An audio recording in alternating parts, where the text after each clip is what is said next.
All right, hello everybody. So this tutorial is now going to be teaching you how you can access and navigate MathXL. So let's proceed. So just the same, you have to go to your clever.com and log in as a student, put in your student email and the 6-letter password that is given to you.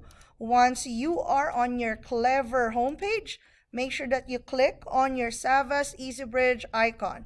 And this will lead you to have a new tab that open, and this is our EasyBridge tab.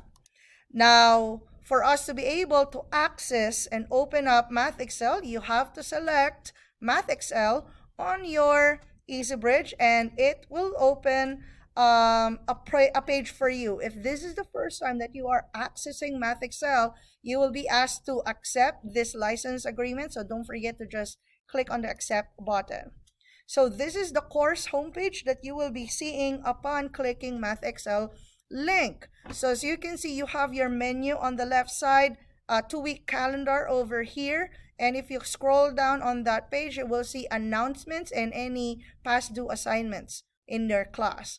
So let's go over each of this menu here.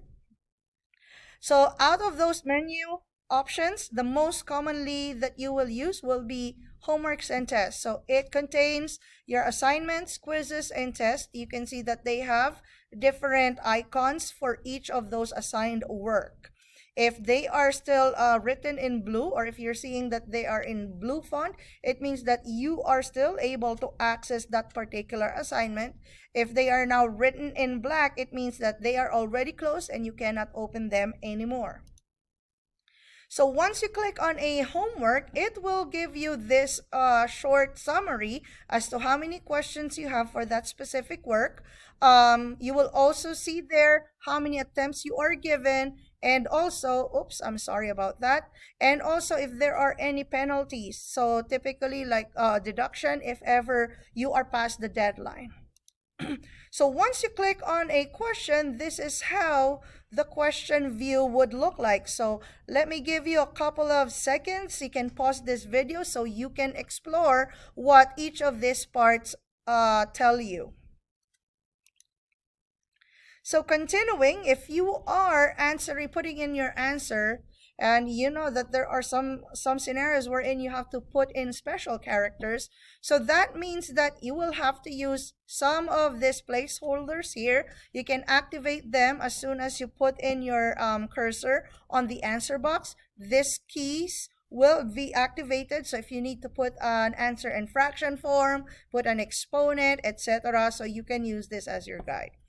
Also, you are not going to be restricted to do your assignment one question after the other strictly like that. So you can actually jump from one question to the other. So just click on this navigation on the top and you can switch from one question to the next without having to follow them in order. Also, there is some help available for you while you are doing your homework. So if you see that button that says assigned media and you click on that, you actually have some question help. So you will have access to the textbook. So if you click on that, it will automatically open on that specific page on the textbook. You have your calculator, you have some media or video that is related to the question. And so if you are done with a homework, a quiz, or a test, you can review the results that you had using the results menu. So here is a summary of all the homeworks, quizzes, and tests that you have already submitted. Now, just to be clear here, all the grades are officially in PowerSchool. This is not your grade for your class. And then another very helpful menu here is what we call as the study plan. So this is pretty much like a personalized tutor because it tells you what you need to practice on or improve on based on the results of your assignments, quizzes, or tests. So one person's study plan does not necessarily contain the same set of practice questions for another person. Okay? So any problems, concerns, questions that you have about the use of MathXL, you can visit this website and look for those answers. Have a good day. Thank you.